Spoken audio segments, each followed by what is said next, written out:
funders there. Some of their development partners they are were there. providing, yes, doing it for nothing. they are providing assistance. They are guiding them, and you cannot do away without that assistance. In the absence, in the failure of most lawmakers, because it's provided for, of hiring competent people to assist them to do their job. They are supposed to hire aides who will be assisting them in doing their job. But for the 5 years I was in the National Assembly, and I don't think the situation has changed, that what they have is perhaps a driver, a house. No, I think they have legislative aids. Like maybe for specific issue like constitution, maybe they need special experts to be hired. But they have legislative aids. They need to have experts who they pay from the allowances being given to them. But you are complaining that they are taking too much money. It's not being done. Where would they get the money to hire another expert to look for? They are collecting the money. They are collecting the money. Is already provided. It's already provided. They are not hiring competent people to assist them. And when you see civil society assisting them to do this job, they should be applauded. The civil society are funded by international community. I think I saw there. I think the European Union representative spoke very loudly about how they will support Nigeria to ensure that this reform is pulled through. And maybe the report in the media didn't specifically tell us what the European Union contribution was, but the area I listened, the European Union representative was only saying they will go all out to support Nigeria in ensuring that the reforms they want for credible and fair electoral process is achieved. And it loud and clear. He gave the nation false information. What took place on Tuesday was basically the civil society groups came together.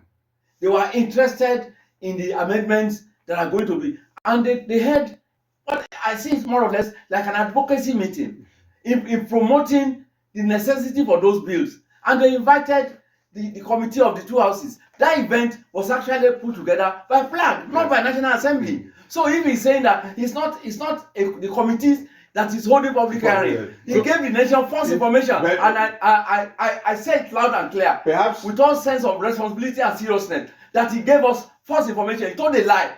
The chairman of the Senate Committee on Electoral Matters, Simon Ladon, did not provide this kind of information. Clarification. David, good morning, Balogun.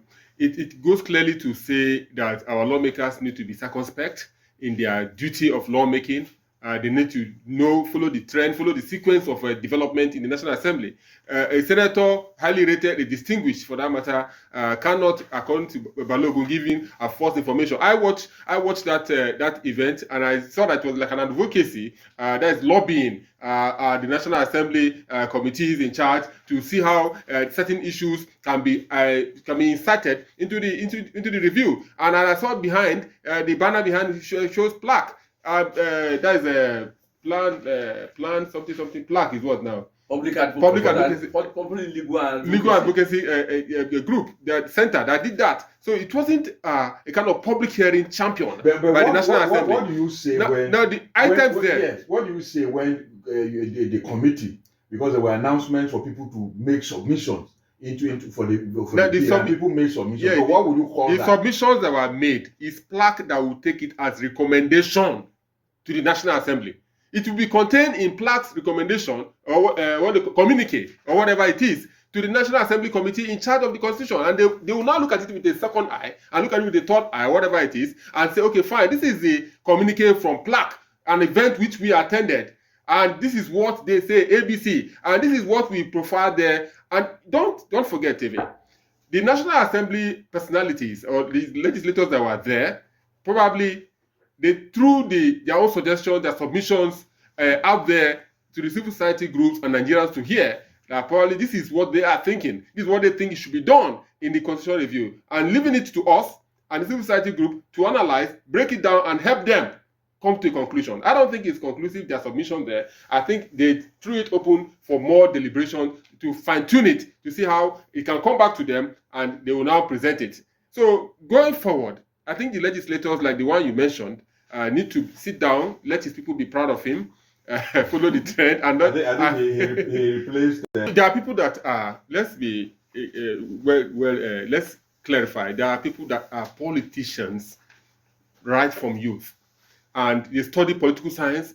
Even if they don't study political science, Kemi Badenoch, for example, she said she's a politician, and she eats politics, she give out politics, she share politics, and she wants to be a politician till she retire. And there are people that can be like that, but the way we practice a full-blown politician in Nigeria is absurd, because they go all out to grab and to loot and to corrupt. A politician is supposed to provide guide to the people. He's supposed to be a leader. Whether you're in the opposition or in the ruling party, you provide guide. Abulu, politicians and society